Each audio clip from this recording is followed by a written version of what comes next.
Hi, everybody. How you doing tonight? Welcome to DM Grendel's Creations. Tonight we're going to be going over uh, the Celestial Compass, Episode 2, Into the Crystal Mountains. This is approximately Session 13. Um, we've been playing for quite a while. This is the second campaign for these characters, um, or the second storyline for these characters, we'll say. Um, but we're about almost halfway through episode 2. We have a pretty big episode coming up, or correction, a pretty big session coming up in a few weeks. I've been preparing for quite a while, so I'm getting excited for that. Let's give a couple of quick announcements first. So my schedule's kind of changed a little bit here and there. I've got some doctor's appointments and stuff like that I have to go to. They're out of town, so I've had to adjust some of the videos I want to do. I didn't get to my last video for my Wednesday night game. I will be making that one up. I'll probably combine two of them next week because this week coming up has been super busy, and the past week was super busy. So I have a couple of things planned. I have the Magic Crate 2.0 review coming. That was a late Christmas gift. It was a pretty awesome thing. Lots to review on that. Um, let's see, what else do I have? I still have the next session of crafting for the Ranger's Roost. Working on that tavern. That's for a tavern. Um, the new tavern going in the small town of Treetop. It's kind of an homage to Into the Last Hope from Dragonlance. Hi, Terry. Thank you for showing up. Love you. Hope your night's not too busy. That's my other half. She's in the chat. She's watching the show. Um, yeah, it's kind of an homage to the Dragonlance Into the Last Hope. Um, it's kind of my own creation. Um, this that town in the other campaign is developed and grown over time through the actual games. So things are changing, and I've got that to build. So I'll have another episode of crafting working on that. I know that's going to be slow going. It's a pretty big project. If you want to catch up on that, I have one video up on that. It's roughly an hour and a half or so, maybe 2 hours. I can't remember. But it's titled Ranger's Roost. Um, and I'll get to that, the review of the Magic Crate 2.0. I also have a couple of game system reviews coming up. I've got to get time to sit down and actually go through all of this stuff and do some reading. That's pretty difficult. Now, I want to make another announcement. I have a lot of AI art streaming or rolling through some of the photos, and I just want to make full disclosure. It's one of my players is just absolutely infatuated with coming up on the spot with AI art of things that are happening in the game. So there is no artist. It's just one of my players goofing off, and it's kind of enjoyable because they're pretty close. They're not perfect. Now, on a side note of that, I actually have an artist who will be doing official artwork for all the PCs. None of my all my players have uh, either abstained from input, they're happy with what's going on, or they've offered me some corrections. So I have individual player PC art coming, as well as a full group of the dungeon destroyers. So that's all on the way. It doesn't just happen overnight. My artist is on vacation right now in Hong Kong, but he will be back hopefully next week, the week after. All the artwork will be done. So let me get a sip from the goblet of who?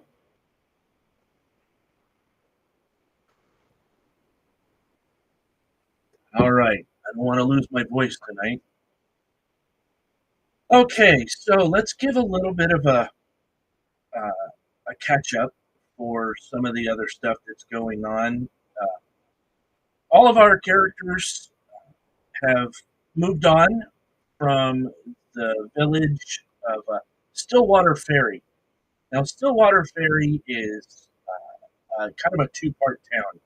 It's it's on both the north and south shore of the River Winding, and there's a ferry that runs back and forth for those that live pretty close on the south side from the north side. It allows trade and other stuff to continue. Because there's not a lot of infrastructure at the base of the mountains on the south side. However, there is some stuff over there, so people harvest timber and have farms and ranches over there. So the south side is kind of unofficially known as Growleton, and the spotted growlet is a unique creature for my world. It's kind of a cross between a chicken and a pheasant, and it's just a little like it's about the size of a small turkey. So there's a massive ranch of these things on the south side, and there's also a pig farm on the south side as well.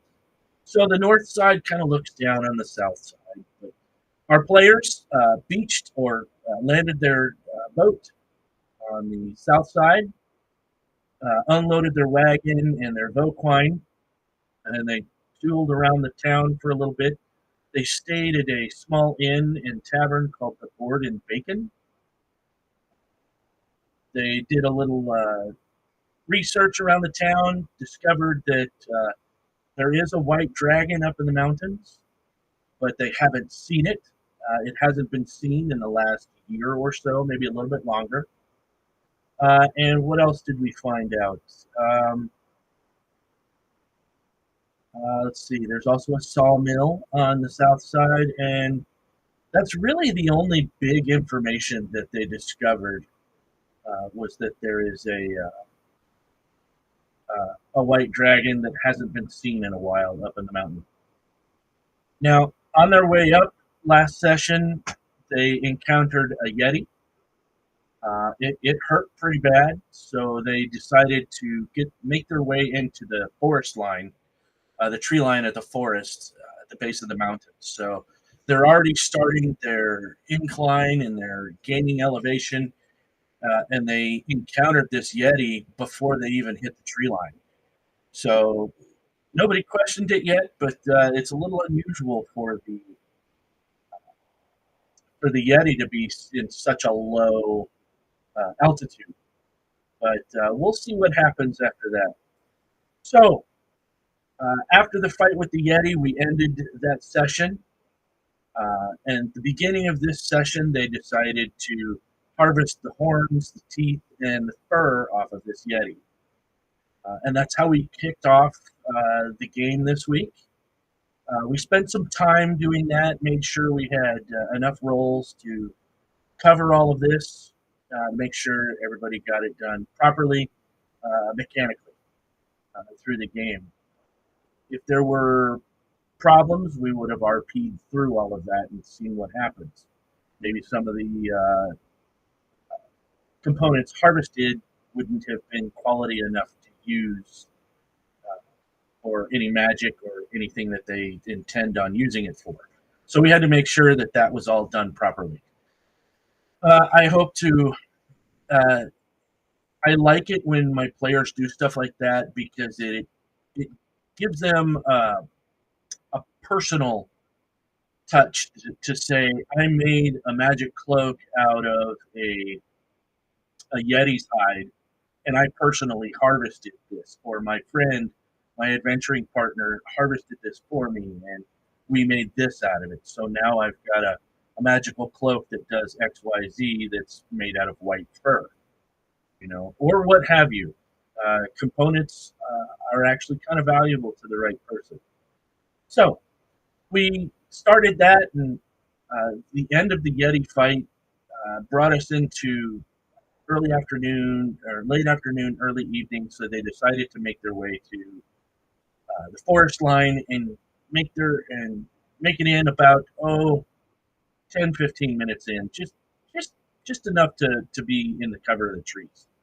They set out, made camp, started two separate fires, one to cook on, one to keep warm. And even though it's springtime in the game world and down in the lower elevations, things started to warm up really good. You could still feel the chill wind blowing in off the higher elevations of the mountains because they're almost constantly covered in snow and ice. So that kind of leads to the secondary name of this called the Crystal Mountains. They're also known as the Giant's Run in a more recent name. So the older name is the Crystal Mountains. So our PCs, our players, made their two campfires and they decided to set guards for the night. And the very first guard was Klix. He took first watch.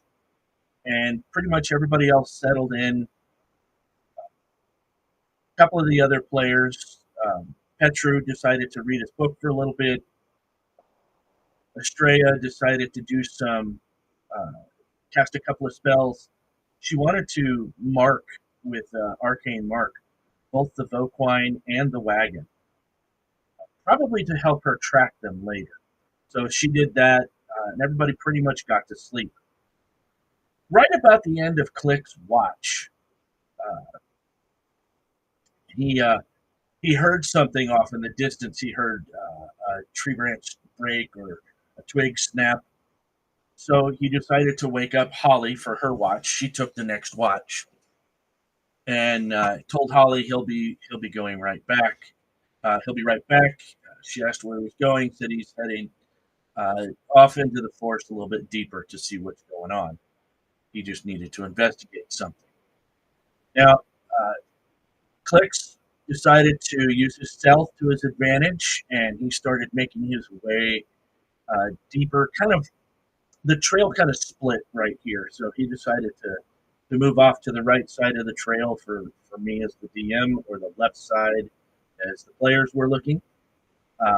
So he moved off, and as he was moving up, he almost ran into a group of other humans, and they pretty much noticed each other at the same time. So there's four humans noticed Klix, and Klix noticed these four humans, and just about that time, Klix decided to turn around and run. There's a pretty comical AI piece of art that's in the rotation here, and it shows Klix running from some of the barbarians. I thought that was pretty cute. So I left that in there. Now, Klix decided to run into camp and immediately started yelling to wake everybody up. Everybody pretty much woke up with the exception of Astraea and Petru. They were pretty tired and just their rolls for perception just didn't wake up. They didn't hear it. They were pretty much just pulled their sleep gear back over them and rolled over and kind of like, no, I don't want to get up. So the first round of surprise, Klix ran back to the party. The barbarians, which is what they were, chased them, and just as Klix got into town, the barbarians shouted pointed and shouted that that's them. So pretty much everybody that was awake heard this. As Klix was coming into camp, he made his way towards Barnabas. Barnabas was sleeping like right in between the two campfires. Klix was gonna try and play like he tripped over Barnabas and then keep making his way past Barnabas. Well, that didn't quite go the way he planned. The dice didn't like him for that. So his fake trip that he wanted to do turned into a real trip, and he ended up doing a face plant just on the other side of Barnabas. So Barnabas was definitely awake. Holly was awake. Now, Jaden, just a little bit before they camped, had ported in through a portal. So she was back here as well. So she had decided to kind of lay up in a tree. She climbed up in a tree to sleep, kind of separate from the rest of the group. She had been gone for a day and a half, 2 days, and she's kind of she's a little standoffish at the moment. But once the barbarians jumped into the combat here, uh, everybody pretty much started jumping into everything. Holly was our first to react as Klix made his way in. She immediately dropped a entangle. You may see that in a couple of the pictures. Um, you see the little entangle laying there right where the barbarians are. As things went on, Klix was able to stand up. Some of the barbarians came in. They went for they made their way through the first entangle that Holly dropped. And she's our like Inwut halfling. She's got the white hair and she looks like kind of like almost Eskimo like. And she's a sorcerer. So she dropped that entangle. All the barbarians made it to their side of it, the party side of the entangle. So it almost didn't do any good, but it kept them from retreating. So the barbarians had to fight with what they were doing. From here, let me take another sip. So from here, Klix gets back up. He's ready to get into combat. Holly's dropped her first spell. And we go through our first round of combat. Jaden's come out of the tree. Both Astraea and Petru finally woke up. We're going through our first rounds of combat. Barnabas has his crossbow in club form, and I'll tell you what, he really made good use of that on this adventure. So it's almost like a shillelagh in this form. And what it is, it's a great crossbow, repeating great crossbow that the bow actually folds in and the whole thing looks like a club. And there's a little bit of story behind that, but that's another video. So from here, Barnabas has made his first attack. He gives a good crack at one of these barbarians, and he wants it to look like he just smacked him right in the teeth. So I described it as his club came up and hit the bottom of this barbarian's jaw. He could hear and feel the teeth break under the impact from his club under the jaw. From there, we got back into initiative with everybody. We went 2 or 3 rounds. Barnabas smacked some of the barbarians 2 or 3 times. Klix went in. He went for an attack. He had a hard time hitting. Barnabas dropped a bless, so everybody was gaining their bonuses on this. Jaden, she decided to use her hex, and I think her hex is the evil eye, and she gave 2 of the barbarians over a course of a couple of rounds. Both of them took a -2 on their attacks, so the barbarians were having a hard time attacking. Now, right about this time, Holly comes back up to the top of the initiative, and we've rolled our way through all of this. Now, if anybody's wondering, I had a player out this session, and that was Eclipse's player, and her character has fallen asleep in some type of unusual coma or something in the wagon. So there will be a slight RP session on what happened during that time next game. So from here, Holly drops another entangle. She actually manages to get 2 of the barbarians entangled. And Astraea, uh, she moved in and made an attempt uh, to get into melee with one of these barbarians to assist with Klix, since he ended up like right in the middle of 3 of these barbarians. Uh, Jaden, excuse me, Holly moved in and did a little bit more. She dropped a color spray and actually managed to put to sleep one of the barbarians. So we we had that issue. So we took one out who was down. One of the other uh, barbarians was getting hit real good by Petru's bow. So he's a magus, and he was casting um, oh shocking grasp through his bow. It's one of the ways that his particular magus class can work with this at range. So he can do some touch attacks through his bow. And he did a ton of damage to 1 or 2 of those barbarians. So it was a really good fight. Klix was getting hit pretty hard. The barbarians had long spears, so they had a good 10-foot reach. So even though they were stuck in the entangle, anybody that wanted to get up to them to attack them was taking damage anyways for reach. Klix came back in with another attack, and he fights with sickles. So he wanted to use the trip ability with one of his sickles, and he forced one of these barbarians to fall in the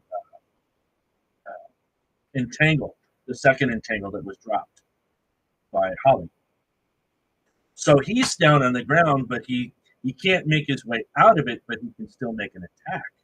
So he had a good 10-foot reach through this, and both him and the other barbarian that were stuck in the entangle had reach with their weapons. Both of them nailed Klix at the same time. They got really lucky. At least I didn't roll a crit on that second one. So Klix gets dropped right off the bat. He goes straight to -8. So he's got less than 2 rounds to go before Klix is dead, like dead, and we'll need a resurrection. From there, we had Jaden cast Stabilize on Klix in the middle of combat. So that kept Klix from dying. It brought him up to 0. And Barnabas came over and stopped with his assaults with the club on the barbarians. Took the chance of the attack of opportunity from one of the barbarians. They missed him, so Barnabas was able to get his healing spell off in the middle of combat. Now, Jaden had done something similar. She took a little damage during combat. So the player of Jaden, he's a newer player. He needed to do his very first concentration check for taking damage during casting a spell.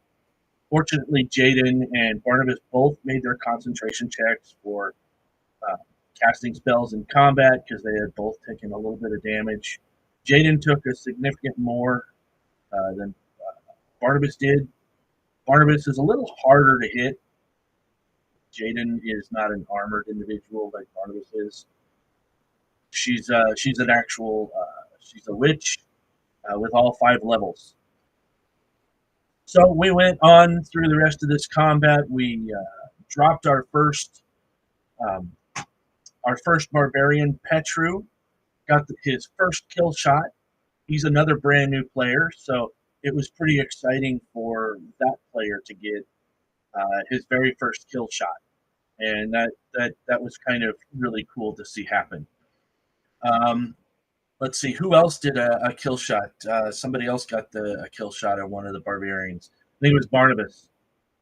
I think he killed one of them, and Astraea was trying her best to do control of the battlefield, and she was working to get in to give Klix his and herself both. Oh, come on, brain, work. My DM brain is slow today.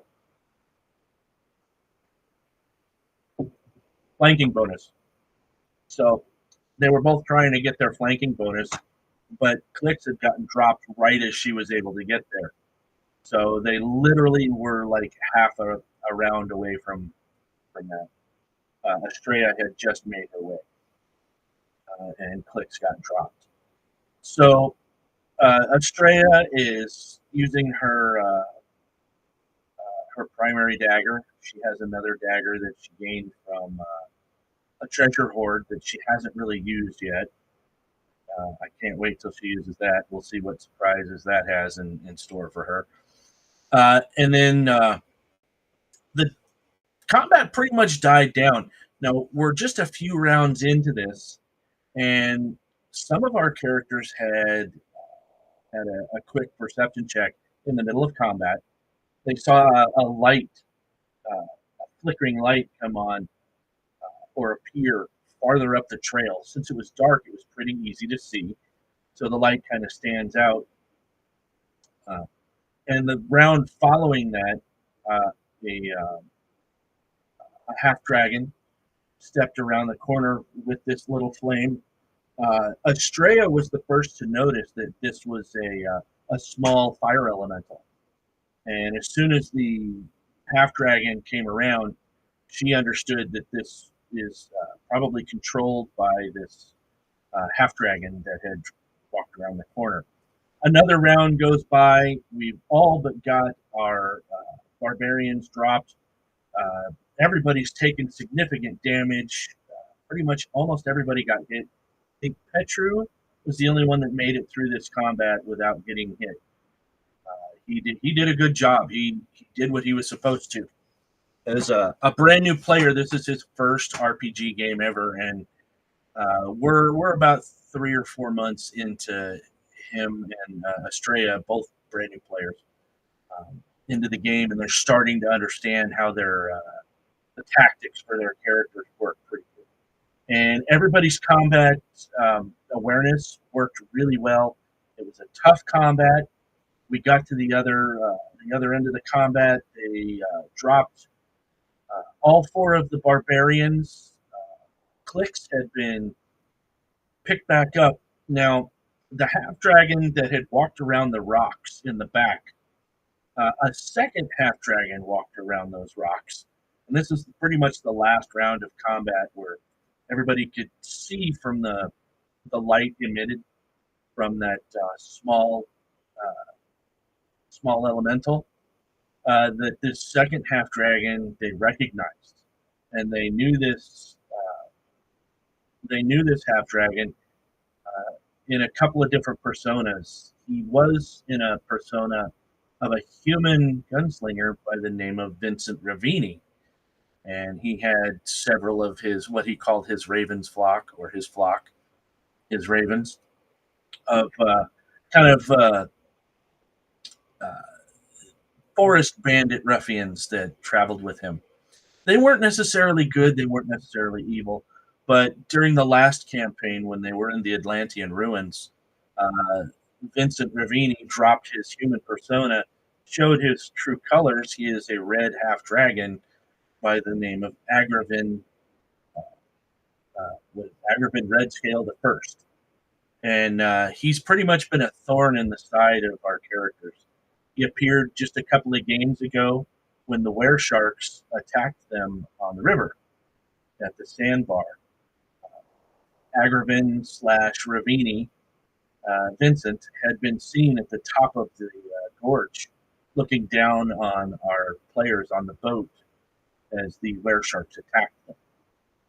So he's shown up again here on their trail. Now, where our players are actually going, they're going to visit a wizard up in the mountains here. His name is Kirvir Glasscaster, and he's known to have a very large telescope. Now, the reason they're going here is because Astraea is she's a witch and she's a star watcher. So she reads the stars, she reads the rings to tell the future. Kind of, it's kind of like a tarot card type thing, or casting runes, or reading a palm.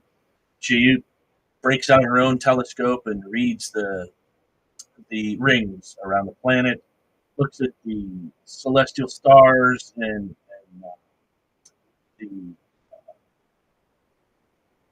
our star signs and so on and so forth, and she makes her judgment. Now, I actually wrote a homebrew set of rules to do these readings, and she's done 2 in-game readings, and they've both been pretty clear on, at least from my point of view as the DM, how they fit into the plot that I have going for that.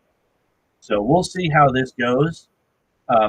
As the end of the combat with the barbarians wound down, both of our red half dragons stepped back behind the rocks, and they hadn't been seen since.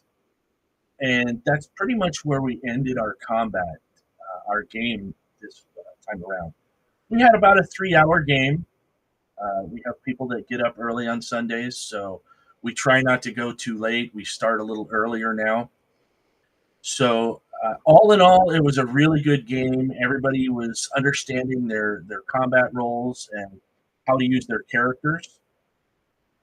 Now, I ended the game with a question. Everybody has got enough XP to go up a level. So next week, I will be doing a quick RP with my player that plays Eclipse. Her in-game birthday, her character's birthday, will be the next day when our players wake up. It will be her birthday. Her character will be turning 25. Now, that's why I want to do a little bit of RP with her next week. She was asleep, and something's going to happen for her. So we're gonna see how things play out with all of this, and we'll see how much of that RP happens in the game. Hopefully, everybody will get a good night's rest. I already know that there's an encounter coming, so hopefully everybody gets a good night's rest and redoes all their rememorizes all their spells. Hopefully, adjusts. They'll be getting into the snow during our next game, so we'll see what happens as we get higher in elevations. I know they bought all the supplies they need. They even they bought cold weather gear, and they also picked up a set of uh, sleigh skis to convert from a wheeled wagon to a sleigh. So the Voquine can pull the sleigh now through the snow rather than through rolling wheels in deeper snow. So they've prepared, and things are coming up. We will level up next week. I'll do a little RP with Eclipse, and we will be 6th level characters. So we'll see what goes on. I know I have enough encounters coming up, in addition to some random encounters that fit the scenario. But so next week, I will do their level ups with them, because I do it all in the computer. It kind of it helps our new players see everything, so it's all pretty much in the same order, and it all looks alike.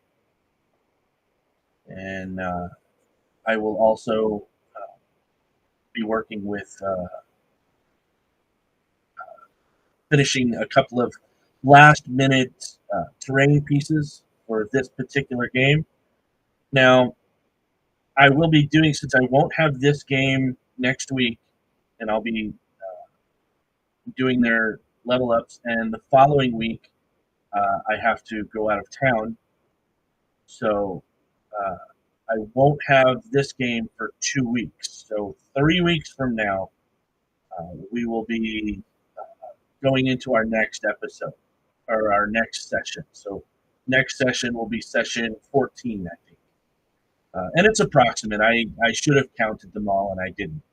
So session 14 will happen in 3 weeks. Now, in the time in between there, I plan on doing the Magic Crate 2.0 review, and maybe I'll do the, if I can get everything scheduled right, I will be doing the next session of the Ranger's Roost build. And I also hope to do another session of my my RPG book collection. I don't know if you guys watched that last one or not, but I'm basically stamping an embosser on all of my pages, on all of my books on one page, so they can be identified as mine. I've lost a few too many books over the years. I like to make sure everybody knows they're mine. So this wasn't a very long video. I don't know if anybody has any questions. I haven't seen any pop up. I don't know if Klix made it in. I know he said he was going to be late. He wanted to come in and check this out tonight. I'm looking at any of my notes to see if I got anything. I do have some exciting stuff coming up for this. The plot will advance pretty quickly as soon as we get back into the game. So they may even go up to 7th level right at the midpoint. That one will probably happen real quick if they survive. No worries, Klix. I was just talking about stuff that I'll be working on over the next couple of weeks. I was telling everybody that next week we'll do our updates with all of our characters. The following week I'll be out of town, and then the week after that will be our next game. So that'll be session 14 for us. So you guys will be leveled up and prepared. I'll have all that stuff printed out for you guys. So, yeah, if I forgot something in there, just go ahead and post it under the video. And, yeah, we do have to take breaks. Sometimes the real world just gets in the way. I was talking to one of my older buddies earlier.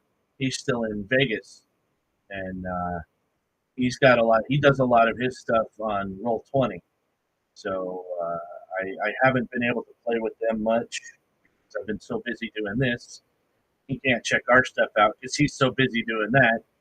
But yeah, he's got a full-time job and writes 20 hours, does 20 hours a week of his role playing and writing and stuff like that. So he and I are kind of in the same boat here. He runs a few games, I run a couple. So yeah, when this is over, give it a few minutes for the video to cycle, because it won't play right away since it was alive. It's got to process. I don't know what it does. I'm kind of ignorant on all of that. But yeah, Klix, you can go back and watch it. I make a couple of announcements in the first couple minutes, and then I get into it. So if you saw anything that I missed or got wrong, go ahead and put it in the comments below the video. So I'm going to go ahead and sign off tonight. I want to thank everybody for showing up. It looks like we made it to 6 viewers tonight between, let's see, Rumble and Twitch. I don't know if Twitch says I have 1 viewer, so not really sure who that is. I'll have to go back and look and see what all that had. So I appreciate everybody. Remember, imagine, escape, and enjoy. I'll see you guys next time.